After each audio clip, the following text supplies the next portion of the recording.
US investment green card. $800,000 must have legally documented money. Exit period after 3 years. Shuda LP 6302946180. ప్రభుత్వము అధికారంలోకి వచ్చిన తర్వాత చంద్రబాబు నాయుడు గారు ఇచ్చిన మాట ప్రకారం పెన్షన్ పెంచడమే కాకుండా 1వ తారీఖుల్లా పెన్షన్ అన్ని విధాలుగా కూడా అన్ని గ్రామాలలో అన్ని చోట్ల కూడా పంచడము మొదలుపెట్టినారు.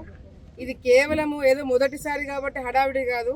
చంద్రబాబు నాయుడు గారి ప్రభుత్వంలో కూడా గతంలో కూడా వచ్చే రోజుల్లో కూడా టైం అంటే టైంకి పెన్షన్ వాళ్ళకి ప్రజలకు అందేలాగా అన్ని విధాలుగా కూడా అధికారులు చర్యలు తీసుకుంటారు. మేము దగ్గరుండి చూసుకోవడం జరుగుతుంది. ఎందుకంటే గత ప్రభుత్వంలో ఏ విధంగా పెన్షన్ పెంచినాము అని చెప్పి వైసీపీ నాయకులు అది ఇన్స్టాల్మెంట్ బేసిస్లో ఎట్లా ఇచ్చినారో ప్రజల్ని కేవలము ఓట్ల కోసం ఎట్లా వాడుకున్నారు అనేది కూడా చూసినారు. ఒక నాయకుడు మాట ఇచ్చిన తర్వాత దాన్ని ఆ మాట మీద నిలబెట్టి ఏ విధంగా అయితే ఎటువంటి లొసుగులు లేకుండా టైంకి ఈరోజు అందజేసేలాగా ఈరోజు ప్రభుత్వాన్ని అంతా కూడా అధికారులందరూ కూడా అలర్ట్ చేసి మమ్మల్ని అలర్ట్ చేసి ఎక్కడ కూడా ఇబ్బంది కలగకుండా ఇందాక చెప్పారు ఒక గంట సర్వేరు ప్రాబ్లం వచ్చిందని మళ్ళీ వెంటనే రెక్టిఫై చేయడం జరిగింది. సో ఎక్కడ కూడా ఇబ్బంది లేకుండా 1వ తారీఖు లేదా మహా అయితే 2వ తారీఖుల్లా పెన్షన్ పంపించడము అన్ని చోట్ల కూడా పూర్తి చేయడం జరుగుతుంది. గత ప్రభుత్వాలు 6వ తారీఖు 7వ తారీఖు 8వ తారీఖు వాళ్ళు ఇష్టం వచ్చినట్టు వాళ్ళు పెన్షన్లు ఏ టైంలో అంటే ఆ టైంలో ఇచ్చుకున్నారు. కానీ ఇప్పుడు అట్లా ఉండదు. ఒక పద్ధతి ప్రకారంగా కూడా ఫస్ట్ లేదా సెకండ్ కల్లా అన్ని విధాలుగా కూడా పెన్షన్లు ఎన్ని ఇబ్బందులు ఉన్నా కూడా అధికారులు వాళ్ళు ఎన్ని ఇబ్బందులు పడినా కూడా ఏం చేసినా కూడా టైంకి పెన్షన్ అందజేయడం జరుగుతుంది.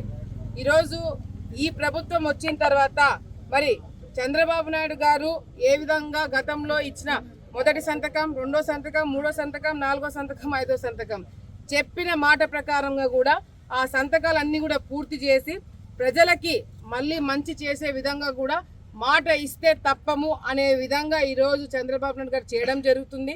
దానికి తగినట్టుగానే మరి లోకేష్ అన్న గారి సపోర్టు ఇక్కడ స్థానికంగా గెలిచిన ఎమ్మెల్యేలు అందరం కూడా ఈరోజు చంద్రబాబు నాయుడు గారు తీసుకున్న ప్రతి ఒక్క నిర్ణయాన్ని ప్రతి ఒక్క డెసిషన్ని కూడా ప్రజల్లోకి తీసుకెళ్లడమే కాకుండా అవి ఇంప్లిమెంట్ చేసేలాగా కూడా అధికారులతో ఎప్పటికప్పుడు మాట్లాడమే కాకుండా అది గ్రామ స్థాయికి ప్రతి ఒక్క ఇంటికి ఆ పథకం అందేలాగా మేమందరం కూడా కృషి చేస్తామని చెప్పి ఈ సందర్భంగా తెలియజేసుకుంటూ ప్రజలు ఎంతో నమ్మకంతో ఓట్లు వేశారు.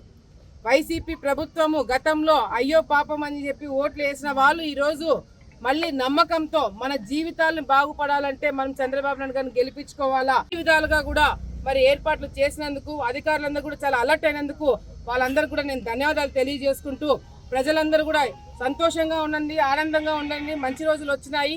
ఎవరికైతే పెన్షన్ ఇంకా కొంతమందికి రాలేదో మా వార్డు మెంబర్లు కావచ్చు, లేకపోతే కౌన్సిలర్లు కావచ్చు, లేకపోతే ఇక్కడున్న ఇన్ఛార్జీలు కావచ్చు, తెలుగుదేశం పార్టీ నాయకులు కావచ్చు, అందరూ కూడా చర్యలు తీసుకొని వెంటనే పనులు పూర్తి చేసేలాగా మేము చర్యలు తీసుకుంటామని చెప్పి మరొకసారి తెలియజేసుకుంటున్నాం. మరిన్ని వీడియోస్ కోసం ఛానల్ ని సబ్స్క్రైబ్ చేయండి. లేటెస్ట్ అప్డేట్స్ కోసం వాట్సాప్ ఛానల్ ని ఫాలో చేయండి. అండ్ లింక్ డిస్క్రిప్షన్ లో ఉంది.